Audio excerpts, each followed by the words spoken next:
Alhamdulillahi Rabbil Alamin. Wabihi nasta'in ala umuri dunya wad din. Wassalatu wassalam ala ashrafil anbiya'i wa imamil mursalin, Sayyidina wa habibina wa syafi'ina wa qurrati a'yunina Muhammad wa ala alihi wa sahbihi wa man tabi'a hadiyahu ila yaumiddin. Amma ba'd. Alhamdulillah wa syukrulillah ala ni'amillah. Kita dapat hadir kembali dalam majelis ilmu untuk melanjutkan pelajaran kita kurikulum Fakulti Pengajian Quran dan Sunnah, yang mana dalam pengajian yang saya pandu, saya bawa adalah pembacaan kitab Turas berkenaan tentang Qawaid fit Tafsir, yang merupakan muqaddimah tafsir Al-Imam Al-Qasimi,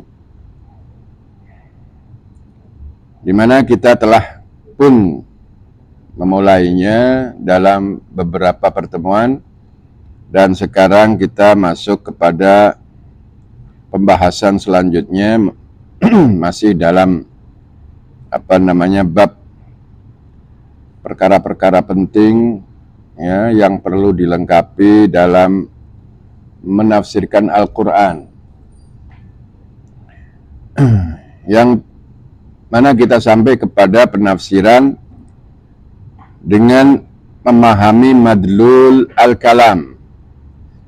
Madlul kalam ini adalah sebuah susunan jumlah yang mengandungi makna yang perlu difaham oleh seorang mufassir. Tentunya mufassir dalam makna yang sebenar, orang yang telah memiliki keahlian dalam menafsirkan Al-Quran, karena ilmu-ilmu yang telah terlengkapi dalam diri mereka, banyak disiplin ilmu agama, terutamanya ilmu-ilmu alat dalam memahami nas Al-Quran, bukan hanya dari aspek lughah, tetapi juga dari banyak aspek, dari aspek hadis, ulum hadis, ya, dari ulum Quran, qawaid fit tafsir, dan berbagai macam disiplin ilmu lain, ya, usul fikih dan usul akidah dan ilmu kalam. Itu pun seorang yang dikatakan mufassir itu telah menguasai banyak ilmu. Maka apabila dia menafsirkan ayat Al-Quran, maka dia boleh memahami madlulul kalam, makna yang sepatutnya yang dapat difaham oleh ahlinya daripada kalam Al-Quran itu, ya, dengan panduan perangkat dan alat yang mereka telah miliki. Wal muqtada min quwwati syara', dan dia tentu sangat sejalan dengan kekuatan nafas penjelasan syariat yang dikandungi oleh Al-Quran itu secara umum. Jadi sejalan, tidak berlawanan, bertentangan, atau menyalahi. Maka orang yang dapat memahami dengan pemahaman sedemikian adalah seorang yang memang benar-benar memiliki kompetensi, keahlian dalam menafsirkan Al-Quran. Oleh itu, apabila orang yang belum sampai kepada keahlian yang sedemikian rupa, tentu hasil daripada penafsirannya adalah penafsiran birra'yil mujarrad, dengan pandangan yang tak ditopang apa-apa. Pandangan yang dapat diperakui adalah pandangan yang memiliki topangan, memiliki fondasi, memiliki kekuatan dasaran, ya, yang dapat menjadikan dia kokoh dan dapat diperakui oleh umat ulama-ulama. Maka apabila sebuah pandangan yang mujarrad, yang kosong, tak ada topangan apa-apa, nah itu yang dikatakan falyatabawwa maq'adahu minan nar, ancaman sebuah hadis ya. Kemudian larangan dalam ayat Al-Qur'an itu banyak, wa antaqulu 'alallahi ma la ta'lamun ya. Itu yang berlaku ya apabila orang bukan ahlinya menafsirkan Al-Quran. Dan tidak menafikan ya kan daripada orang yang mungkin telah tercukupi syarat-syarat dan ilmu-ilmu yang perlu dilengkapi oleh seorang mufassir. Tidak menafikan orang yang telah memiliki ilmu yang melayakkan dia untuk menafsirkan Al-Quran, itu berlaku penyimpangan, ya. Berlaku kesalahan besar dalam menafsirkan Al-Quran karena dia menafsirkan Al-Quran dengan pandangan dia yang, nah ini perlu dilanjutkan, yang mengikuti hawa nafsunya. Bukan maknanya seorang ulama ini maksum ya. Tidak, ulama tak maksum, yang maksum adalah para nabi ya. Maka kadang berlaku bagi sebagian ulama yang mana dia dalam menafsirkan Al-Quran tidak objektif ya. Dia hanya untuk mencari pembenaran untuk aliran yang dia ikuti. Nah, contoh banyak dalam dalam banyak aliran-aliran dalam Islam ya, Syiah, Mu'tazilah dan lain-lainnya.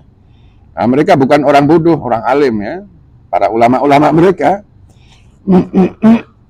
para ulama bukan orang awam yang tak belajar, mereka ahli ilmu. Tetapi penafsirannya menyimpang, ya kan? Penafsirannya menyimpang. Maka apa sebab itu? Ya, sebab mereka tidak objektif, dia istilahnya mencari pembenaran untuk aliran yang dia ikuti. Ya, dia mencari pembenaran dari Al-Quran. Kalau Mu'tazilah pahamnya itu benar. Begitu juga Syiah, ya kan, mengambil dari Al-Quran bahwasanya Syiah itu benar. Maka penafsirannya tentu tidak objektif ya. Maka ini pun tergolong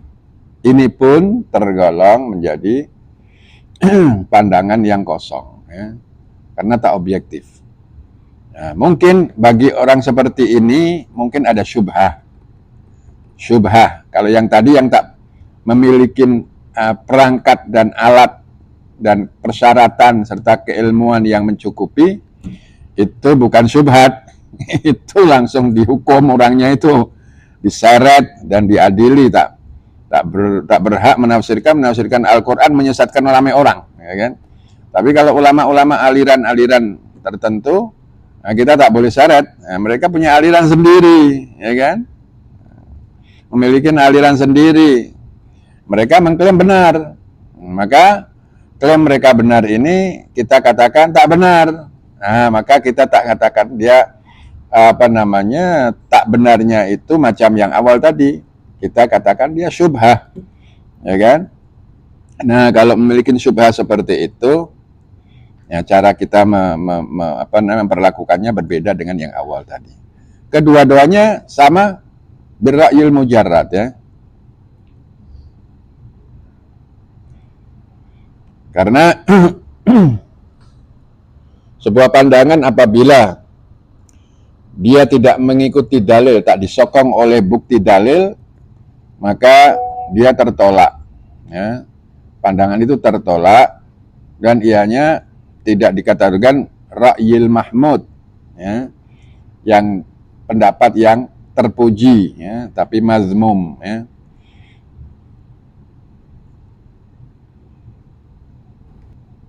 Maka di sini waqala fil madkhal, kita lanjutkan. Adapun pendapat pandangan yang disokong oleh dalil burhan, maka itu dibenarkan dan diperakui. Ya. Maka tidak semua tafsir birra'yi itu tolak, tak. Banyak tafsir birra'yi yang mana kita akui kebenarannya. Ya. Wa qala fil madkhal, dalam kitab al-madkhal,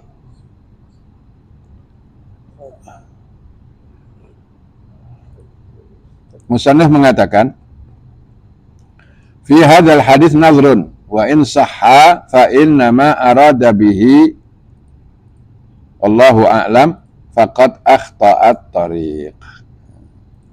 Maka dalam memahami hadis man qala fil qur'ani bi ra'yihi faqad akhta, ya kan?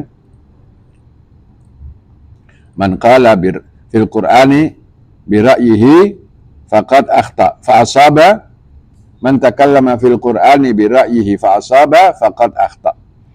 Makna di sini faqad akhta ini akhta'at tariq, ya. Dia sesat jalan. Ya, maka hasilnya salah dan dianya mungkin boleh maafkan apabila dia boleh merubah sikap, ya kan?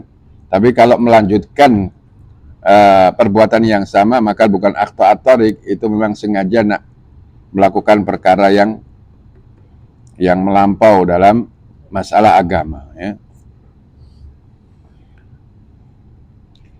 Fasabiluhu an yarji' fi tafsiri alfazihi ila ahli lughah. Maka apabila dia tersalah, maka dia dibetulkan, diperingatkan supaya dia boleh menapai jalan yang benar, yaitu dia dalam memahami ayat Al-Quran itu perlu kembali kepada para ahli al-lughah, ya. Dan dalam mengetahui wa fi ma'rifati nasikhihi wa mansukhihi wa sababi nuzulihi wa ma yuhtaju fihi ila bayanihi ila akhbaris sahabah alladzina syahadu tanzilahu wa addau ilaina minas sunani ma yakunu bayanan li kitabillahi ta'ala. Dalam mengetahui ayat nasikh dan mansukh dan mengetahui sabab nuzulnya ayat serta apa-apa penjelasan yang diperlukan dalam memahami Al-Quran, itu dia perlu merujuk kepada athar sahabah, ya. Perlu merujuk kepada siapa? Athar as-sahabah, yang mana para sahabat itu sebagaimana kita maklum, mereka menyaksikan turunnya ayat Al-Quran, ya. Dan juga menyampaikan kepada kita sunnah-sunnah Nabi yang mereka dapat daripada Nabi kita Muhammad sallallahu alaihi wasallam, yang merupakan penjelasan bagi Al-Quran. Allah Subhanahu wa taala berfirman, wa anzalna ilaika dzikra litubayyina lin-nasi ma nuzzila ilaihim wa la'allahum yatafakkarun. Fama warada bayanuhu an sahibi syar'i fa fihi kifayatun an fikrati man ba'dahu. Wa ma lam yarid anhu bayanuhu fa fihi hina idzin fikratu ahli ilmi ba'dahu liyastadillu bima warada bayanuhu ala ma lam yarid. Qal wa qad yakunul muradu bihi man qala, ini nanti. Nah, apa yang didapati penjelasan daripada Nabi, sahibi syara' di sini Nabi, ya, Allah dan Rasulnya, ya. Ulama bukan sahibi syara', ya. Syariat itu asyari' itu Allah dan Rasulnya, ya. Para ulama syari' tak? Bukan. Asyari'u, ya. Yang menerbitkan syariat itu Allah dan Rasulnya sahaja. Ya, para ulama bukan menerbitkan syariat, ya.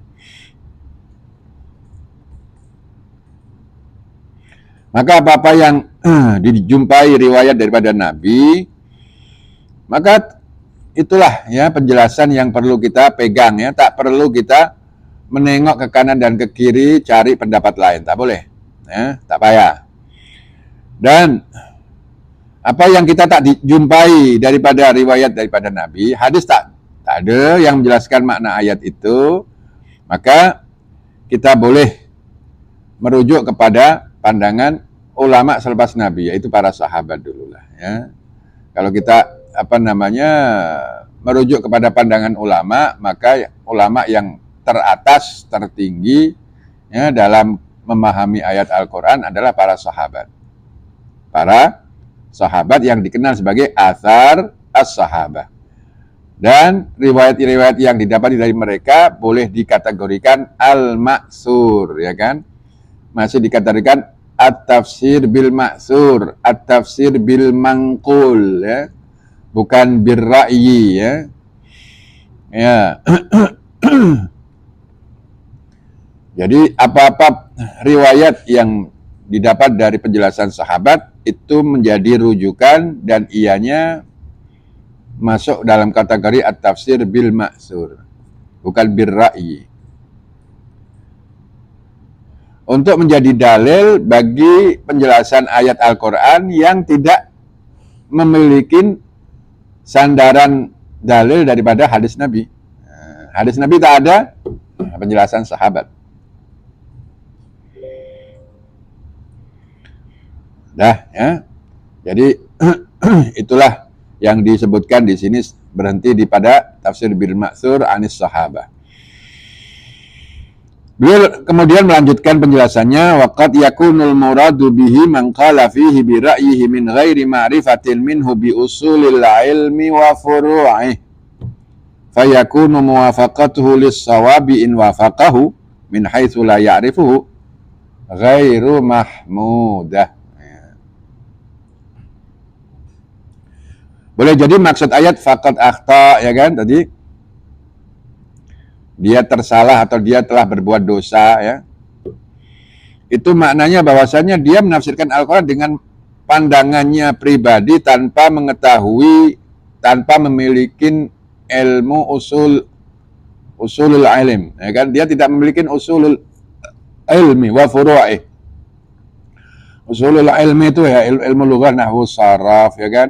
Kalau ilmu akidah itu ilmu tauhid, ya kan.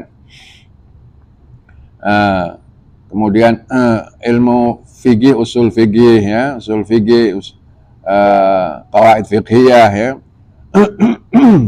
Kemudian ilmu hadis, ya, al-jarh wa ta'dil, semua diketahui semua. Wa furu'ih juga, dan cabang-cabangnya. Maka apabila dia tidak memiliki ilmu-ilmu yang merupakan perangkat, sarana dia dalam memahami Al-Quran, ya tentu hasilnya juga ya hasilnya juga tak boleh diterima. Inilah yang dimaksud, sebagaimana yang saya jelaskan tadi, orang tidak memiliki kompetensi, kelayakan dalam menafsirkan Al-Quran. Dia menafsirkan Al-Quran tanpa ada ilmu yang mencukupi. Nah, ini adalah orang yang katakan fudul, ya kan. Dia melakukan sesuatu yang bukan dalam bidangnya, ya. Maka hasilnya pun bukan membangun tapi merusak, ya. Nah, di sini apabila dia yang sebagai orang tak memiliki ilmu yang mencukupi, penafsirannya tiba-tiba kok sesuai dengan tafsir yang dijelaskan oleh ulama, ya, yang benar, tidak menyalahi, itu masih tetap kategori ghair mahmudah, tak dipuji, tak terpuji pandangan dia itu. Pandangan dia loh, ya. Karena dia dalam menafsirkannya tanpa ada kelayakan, tanpa ada ilmu, ya. Meskipun dalam satu penafsiran dari banyak penafsiran yang mungkin banyak salahnya, satu penafsiran itu mungkin sesuai, satu ini pun tidak dikategorikan mahmud karena dia dilakukan oleh orang yang tidak berkelayakan.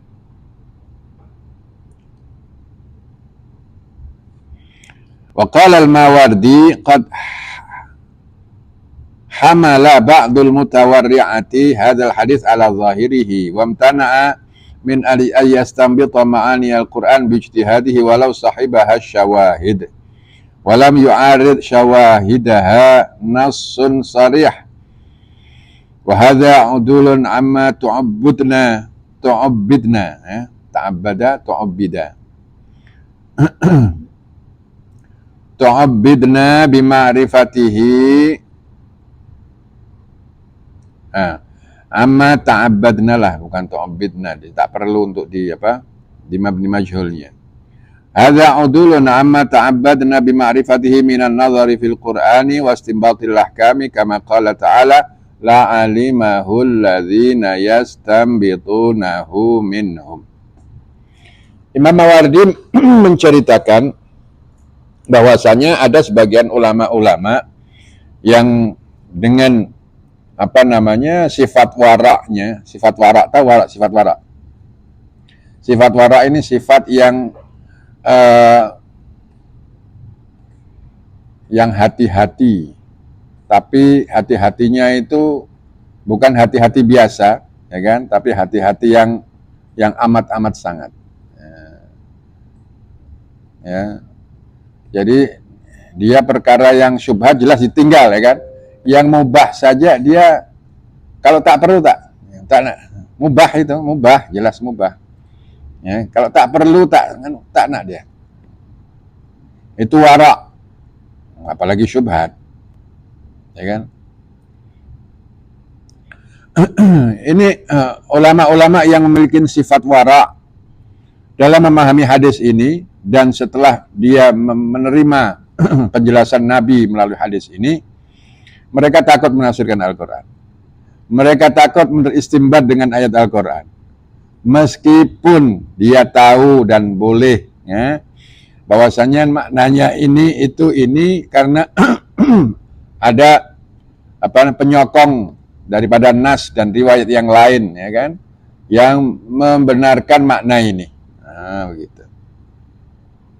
Dia tak nak, menutup mulutnya dia, takut. Ini kewaraannya telah melampaui batas lah, ya. Terlalu warak. Nah, sikap seperti ini oleh Imam Mawardi dikomentari. Imam Mawardi selepas menjelaskan atau menceritakan ada sebagian ulama yang memiliki sifat warak, tak nak dia beristimbat dan menafsirkan Al-Quran karena ada hadis Nabi seperti itu. Meskipun dia orang memiliki ilmu, ya kan, dan tahu benar cara menafsirkan Al-Quran, makna yang benar, tahu secara objektif dia dalam menafsirkannya, dia tak nak, dia memilih diam. Ini sikap oleh Imam Mawardi dikomentari, itu tidak mengikuti apa yang digalakkan dalam Al-Quran untuk kita laksanakan, yaitu merenungi, ya kan, dan mentadaburi serta mendalami, ya, makna ayat Al-Quran, ya. Dan seterusnya beristimbat hukum, ya kan, setelah dia mentadaburi, merenungi dan mendalami, ya, menyelami, maka selanjutnya adalah beristimbat hukum daripada ayat tersebut. Ini adalah merupakan galakan daripada ayat Al-Quran bagi hamba-hambanya yang telah memiliki ilmu.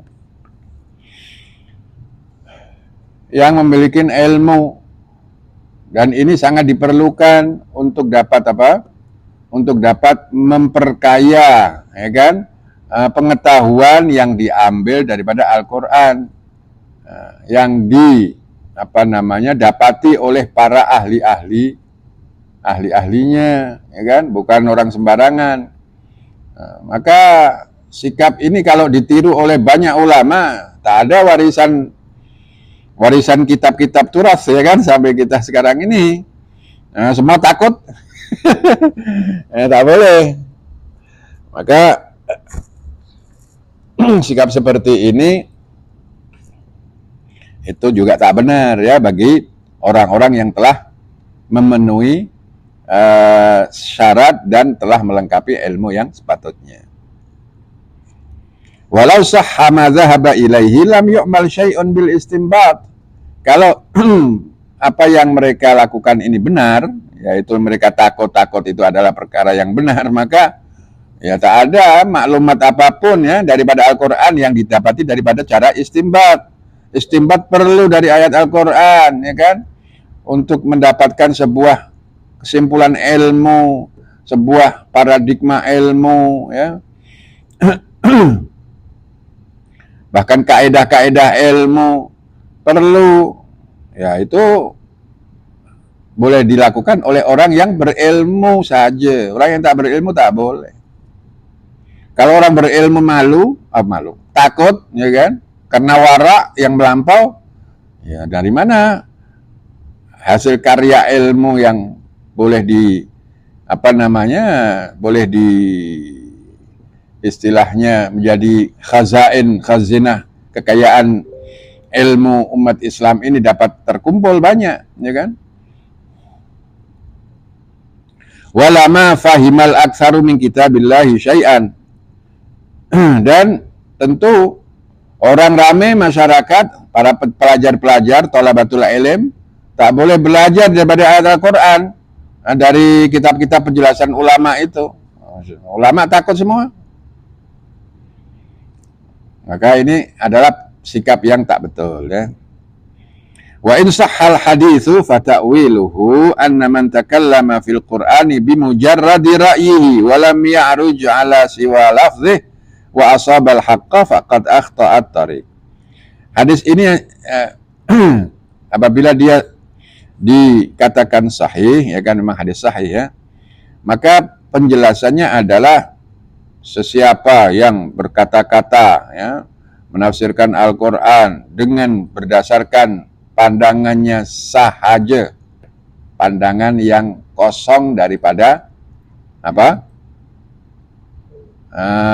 Daripada dasaran, daripada penopangan, ya, ilmu-ilmu, ya, disiplin ilmu yang mencukupi, ya, maka dia telah melakukan kesalahan besar. Dan dia memahaminya hanya setakat lafal yang ada, ya kan, dengan dipegang teguh maknanya itu dan disebarkan. Padahal itu ada kinayah, ada isti'arah, ya kan, ada berbagai macam kaidah-kaidah lughawiyah yang perlu dipahami. Maka dia boleh tersalah dalam memahami Al-Quran.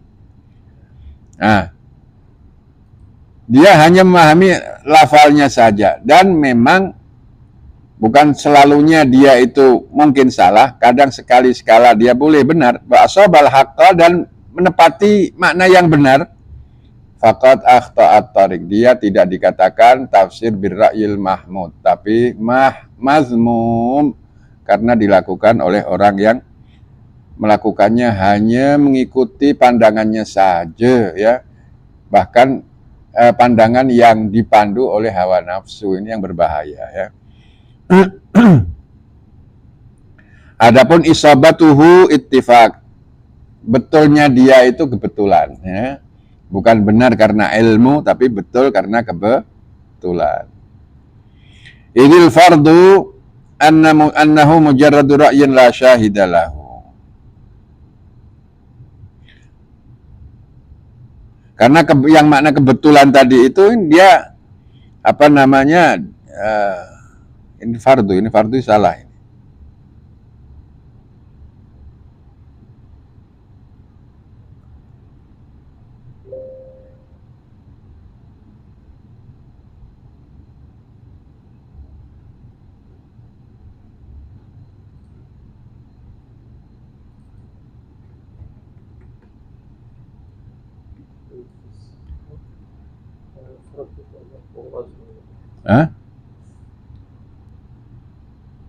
Karena yang menjadi sebab dia jatuh dosa ini adalah dia berfahaman berdasarkan pandangan yang kosong daripada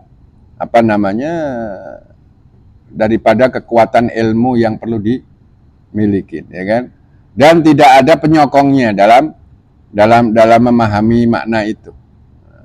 Tidak dihadirkan syahid, dalil, ya, fahaman atau makna-makna yang menyokong, ya, bagi pandangannya dia itu.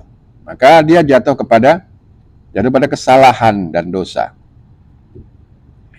Wafil hadis, dan dalam sebuah riwayat ya, hadis dikatakan Al-Qur'anu zalulun zu wujuhin fahmiluhu ala ahsani wujuhi.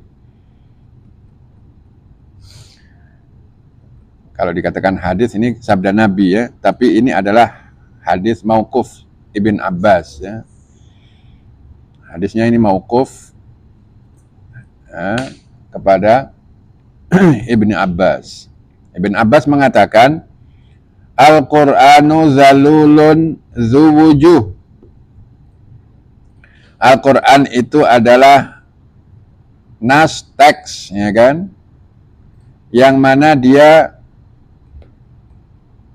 elastis. Nah, elastis tahu ya? Elastis itu kalau benda yang lunak itu boleh yang motor panjang terus boleh dibentuk-bentuk. Itu zalul. Apa namanya? Fleksibel.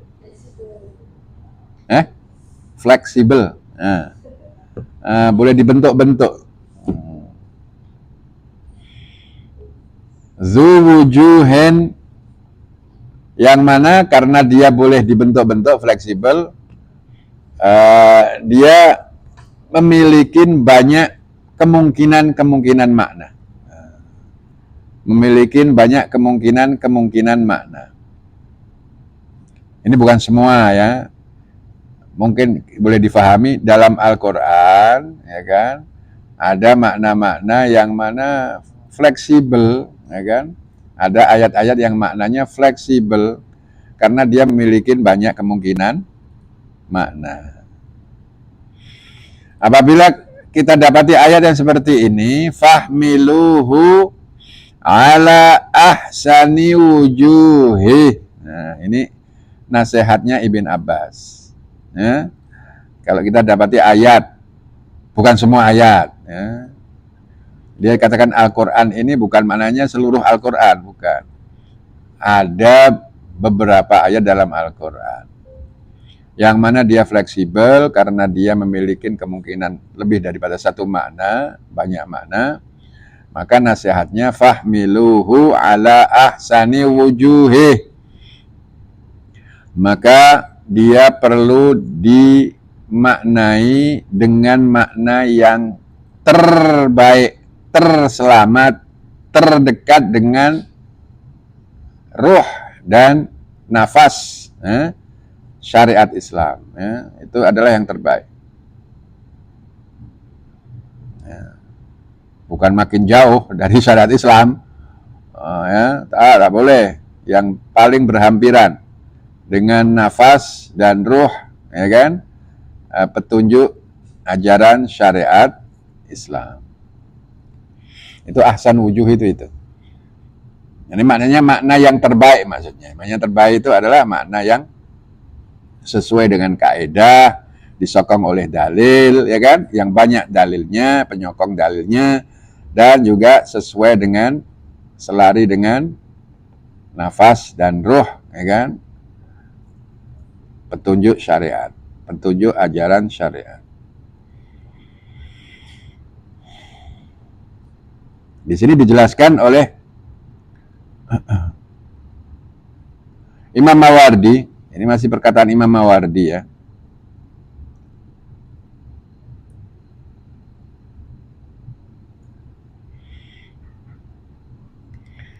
Yang dimaksud zalul yahtamilu maknayain. Ahaduhuma annahu muti'un li hamilihi tantiqu bihi alsinatuhum. Dia adalah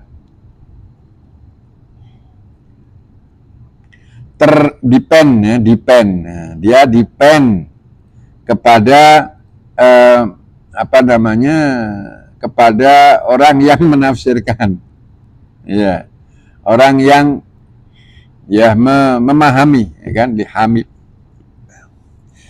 Dia boleh depend kepada orang yang memahami. Saking apa itu? Karena terlalu banyaknya kemungkinan makna yang ada, maka boleh difahami dengan apa yang dapat masuk dalam pikiran orang yang memahami. Nah, yang masuk pikiran orang yang memahami ini, ya ini dia boleh apa namanya, boleh istilahnya boleh difahami dengan cara itu. Gitu. Tantiku bihi alsinatuhum, yang mana orang yang memahami itu dia boleh menjelaskan apa yang dia fahami daripada makna ayat tersebut. Yang kedua, annahu muwaddihun li ma'anihi hatta la yuqassira anhu aw la yaqsira anhu afhamul mujtahidin. Atau zalul di sini adalah dia boleh memiliki banyak makna, ya, banyak kemungkinan makna, sehingga orang-orang mujtahidin, para ulama mujtahidin tidak tidak boleh sepakat dalam satu makna. Jadi ada keberagaman faham lah. Membuka peluang keberagaman faham, ya. Membuka kemungkinan keberagaman faham. Jadi ayat itu memang memiliki kemungkinan makna yang dapat memperkaya, ya kan, khazanah ilmu yang dapat dilahirkan oleh para ulama yang berbeda, ya, faham, ya kan. Wa qauluhu dzu wujuhin yahtamilu ma'nayain. Adapun dzu wujuh daripada asar Ibn Abbas tadi itu memiliki kemungkinan dua makna. Ahaduhuma anna min alfazihi ma yahtamilu wujuhan minat ta'wil. Sebagian lafal-lafalnya Al-Quran, ya, itu ada lafal yang mana memiliki kemungkinan banyak makna dalam mentakwilkannya. Jadi yang memiliki makna banyak itu ya tentu takwil, ya kan. Takwil itu ya sebuah proses pemahaman yang melangkah atau melampau menjangkaui kepada makna zahir. Sehingga makna zahir yang telah terjangkaui, yang mana dia keluar daripada koridor makna zahirnya, ya, maka keberagaman itu terus terbuka. Keberagaman terbuka. Kalau takwil tidak semakna dengan tafsir, ya. Adapun makna yang kedua, dzu wujuh ini qad jama'a wujuhan minal awamiri wan nawahi wat targhibi wat tarhibi wat tahrimi. Dzu wujuh maknanya adalah memiliki banyak dimensi. Ada dimensi perintah, ada dimensi larangan, ada dimensi targhib, ada dimensi tarhib. Nah, ya. Jadi banyak dimensi yang dimiliki oleh ayat Al-Quran, yang memang ayat yang memiliki makna banyak, ya.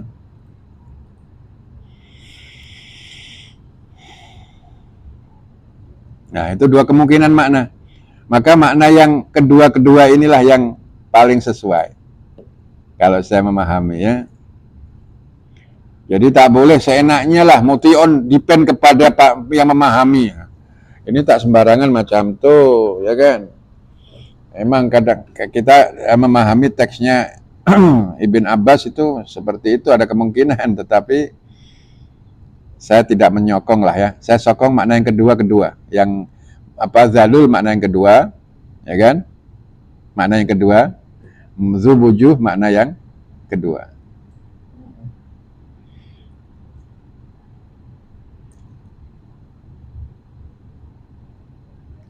Wa qaluhu fahmiluhu ala ahsani wujuhi juga memiliki kemungkinan dua makna, yaitu yang pertama alhamlu ala ahsani ma'anihi, yaitu dia perlu dibagi makna yang terbaik, ya kan, dibagi makna yang terbaik. Wasani yang kedua adalah ahsani ma fihi minal azaimi dunar rukhasi wal afu wal afi dunal intiqami, yaitu dua kemungkinan yang salah satu dari dua kemungkinan yang terbaik. Ya, dimaknai dengan salah satu dua kemungkinan yang terbaik antara azimat dan rukhsah. Nah, kita menangkan yang azimah, bukan rukhsah. Adapun antara afu dan intiqam, memaafkan dan keras, ya kan? Hukuman, ya kan? Tindakan yang yang keras, memilih apa? Memilih yang memaafkan. Itu adalah ahsan. Ya. Itu makna yang ahsan. Maka dari situ wa fihi dilalatun zahiratun ala jawazil istinbat. Nah, maka apabila kita faham, ya kan, ada kemungkinan dua makna tersebut, ya kan, kita faham dalam penjelasan Ibn Abbas tadi, Al-Qur'anu zalulun zu wujuhin fahmiluhu ala ahsani wujuhi. Ya. Merupakan penjelasan yang amat jelas, ya kan, bahwasanya istinbat ini amat terbuka, ya, dibenarkan dan amat terbuka, dan ijtihad untuk memahami Al-Quran amat terbuka, ya, bukan tertutup, ya, macam yang memiliki sifat wara' tadi itu, ya kan, karena hadis Nabi itu kan, man takallama fil Quran, terus takut dia, ya kan, faqad akhta, ya kan, terus tak berani apa-apa terhadap Al-Quran. Tak boleh itu, ya kan. Nah, ini jelas bahwasanya istinbat dan ijtihad amat terbuka, ya kan, terhadap Al-Quran, ya. Bagi yang memiliki persyaratan dan ilmu yang mencukupi dalam melakukannya, ya kan. Bukan setiap orang, ya kan. Ulama pun berkelas, ya kan. Ada ulama yang memenuhi syarat, ada yang tak, ya kan. Demikianlah yang dijelaskan oleh Imam Zarkashi dalam kitab Al-Burhan fi Ulumil Quran. Imam Abu Hayyan mengatakan, qala Abu Hayyan, zahaba ba'du man asarnahu ila anna ilma tafsir muttarrun ila naqli fi fahmi ma'ani tarkibihi bil isnadi ila mujahidin wa tawusin wa ikrimata wa adrabihim. Wa anna fahmal ayati yatawaqqafu ala dzalik. Imam Abu Hayyan, ini Abu Hayyan ini mufassir, ya kan, Al-Bahrul Muhit, ya, tafsirnya, ya.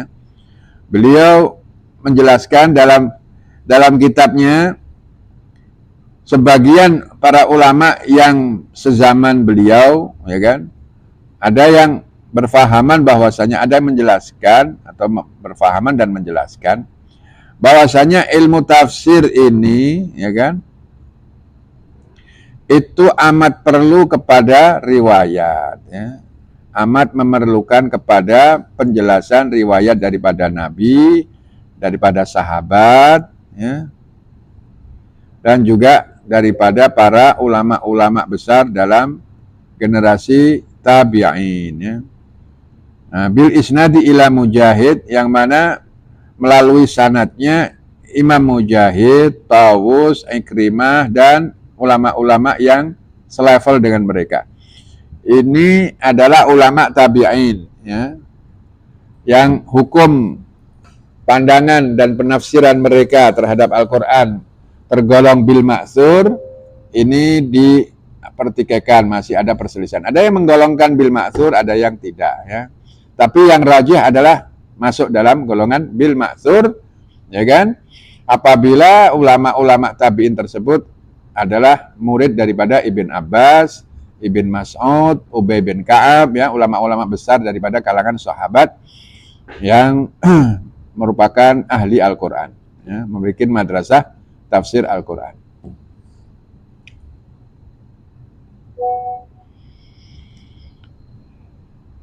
Karena apa?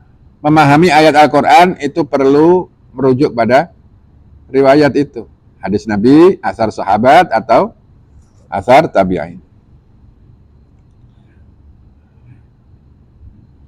Nah, ini yang dikatakan oleh orang yang sezaman dengan Ibn Abu Hayyan.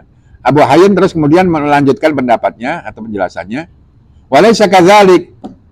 Tafsir Al-Quran tidak hanya bersandarkan kepada mangkul saja, tak boleh.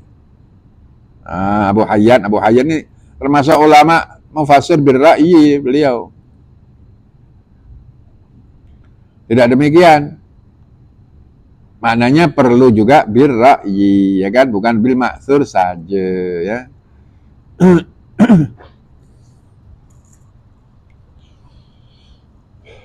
Tapi memang para ulama yang birra'yi, yang benar-benar mustaqim, ya kan, orangnya lurus, tidak mengikuti hawa nafsu, mereka tentu dalam mengungkapkan pandangannya itu adalah apabila sesuatu itu perlu penjelasan lebih lanjut. Penjelasan lebih lanjutnya inilah yang beliau sampaikan para ulama itu. Yang mana melanjutkan penjelasan yang telah ada dalam hadis Nabi, asar sahabat dan asar tabi'in. Ya. Mereka tidak menafikan dan tidak membatalkan, tidak pandangan-pandangan maksur tadi itu. Tapi mereka kalau ada perbedaan menyokong salah satunya lah, ya, bukan seluruh ulama tabi'in mesti ijma dalam maknai ayat Al-Qur'an. Tak, ada perselisihan, ya, ada perbedaan. Maka kalau berlaku perbedaan dalam pandangan para sahabat, antara sahabat dengan sahabat lain, atau pandangan tabi'in antara ulama tabi'in dengan tabi'in lain, ulama-ulama yang berijtihad dalam menafsirkan Al-Qur'an, ini tentu dia memilih salah satu daripada pandangan itu. Kalau perbedaan yang mana hakiki. Tapi kalau perbedaan suri, yang mana semuanya sama, perbedaan hanya narasi saja, perbedaan lafzi saja, maknanya satu sama, ya tentu sudah mereka ikuti, ya kan, tidak menyalahi daripada makna yang itu. Yang ini yang perlu difaham, ya, perlu difaham. Jadi ulama ini melanjutkan yang ijtihad, istimbat, ya kan, dan berjilid-jilid beliau menjelaskan tafsir Al-Qur'an itu. Itu adalah dalam proses melanjutkan pendalaman makna Al-Qur'an. Imam Zarkashi mengatakan, selesai ya, Abu Hayyan, ya. Al-Imam Zarkashi mengatakan selepas menceritakan pandangan yang sama tadi, yaitu tafsir Al-Qur'an itu hanya berpandukan kepada maksur saja, ya. Imam Zarkashi mengatakan al-haqqu anna ilma tafsir minhu, ya, minhu. Ini salah mana, ya? Betul kan, ya? Minhu, ya, itu, ya. Ilmu tafsir itu minhu ma yatawaqqafu 'alan naqli kasababin nuzuli wan naskhi wa ta'yinil mubhami wa tabyinil mujmali wa minhu ma la yatawaqqafu, ya. Bahwasanya ilmu tafsir, ulum Quran, ya kan, qawaid tafsir, ya, itu sebagian ilmu tafsir dalam menafsirkan tafsir Al-Qur'an, ya. Itu sebagiannya penafsiran perlu merujuk kepada riwayat, ya. Perlu merujuk kepada riwayat seperti sababun nuzul. Sababun nuzul tak boleh ijtihad, tak boleh, ya. Karena itu peristiwa, tak boleh agak-agak, ya kan? Tak boleh, mesti ada riwayat. Ya. Riwayat pun kita perlu pastikan dia sahih. Kalau dia dhaif atau bahkan maudhu', buanglah, ya. Maudhu' buang. Kalau dhaif kita tengok, ya kan? Mursal masih boleh ditoleransi, ya.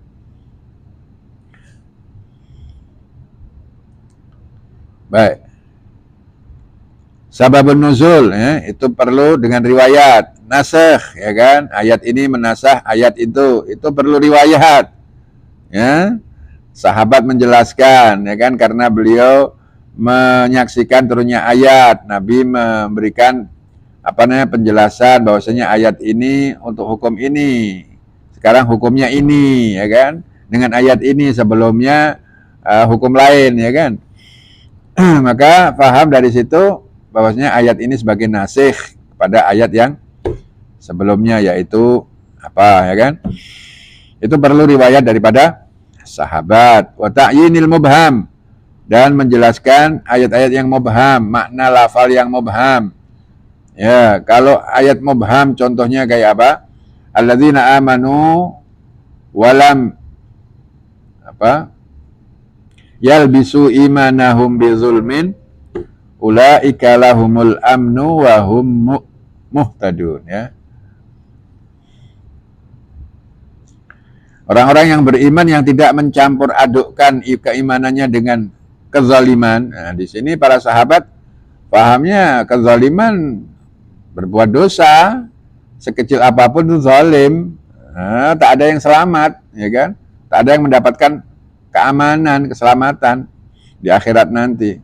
Padahal maknanya bukan itu. Maknanya Nabi menjelaskan, zulum di sini adalah asyirku. Sebagaimana yang dijelaskan oleh Luqman Al-Hakim, mewasiati kepada anaknya, ya bunayya la tusyrik billah, inna syirka la zulmun azim. Jadi zulum di sini adalah syirik. Orang yang beriman tidak mencampur adukkan keimanannya di dalam dirinya dengan kesyirikan, maka dia akan mendapatkan keselamatan dan keamanan. Wa tabyinil mujmal, dan menjelaskan yang mujmal, ijmal, yang global, ya kan? Penjelasannya macam mana? Itu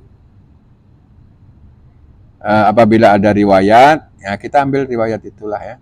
Tak boleh kita beralih kepada yang lain. Wa minhu ma la yatawaqqafu, dan di antara tafsir Al-Qur'an juga,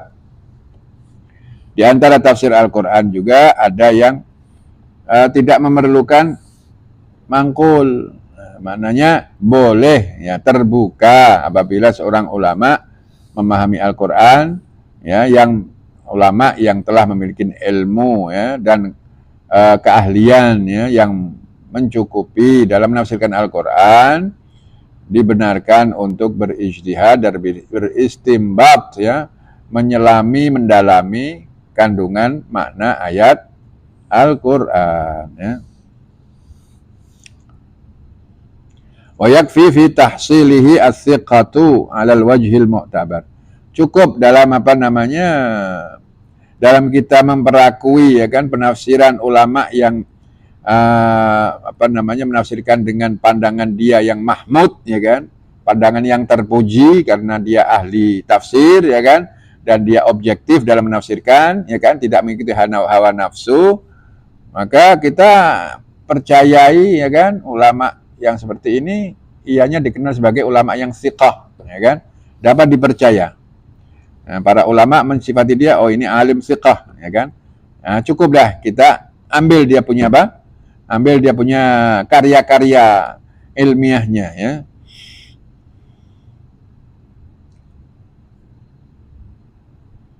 Qala wa kana as-sababu fi istilahi katsirin 'ala tafriqati baina tafsir wa ta'wil, wallahu a'lam.